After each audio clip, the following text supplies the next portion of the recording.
Hey everyone, today I'm going to teach you how to loop a video in OBS. Without any further ado, let's get started. First, open your OBS application on your computer.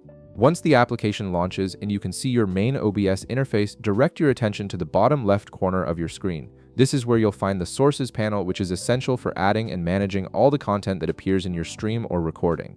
In the Sources section, you'll notice a plus icon. Go ahead and click on this plus icon to reveal a list of different source types you can add to your scene. From the menu that appears, select Media Source. This option is specifically designed for adding video and audio files to your OBS setup, making it perfect for what we need to accomplish. A new window will pop up asking you to name your media source.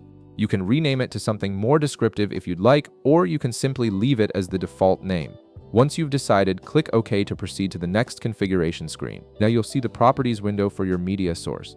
On the right side of this window, you'll find a Browse button. Click on Browse to open your computer's File Explorer. This will allow you to navigate through your folders and locate the specific video file you want to loop in OBS.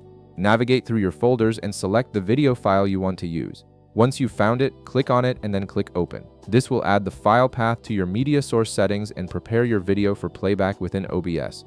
After selecting your video, click OK to confirm your file selection. Now comes the important part. In the Properties window, look for an option labeled Loop. Right beside it, you'll see a checkbox.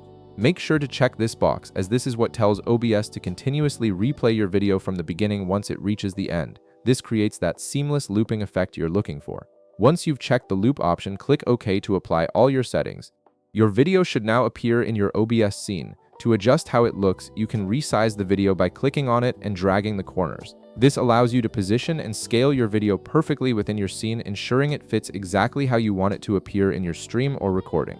And that's it. Your video is now set to loop continuously in OBS, perfect for background visuals, waiting screens, or any repeating content you need. If this video helped you out, be sure to leave a like, subscribe, and I'll see you in the next one.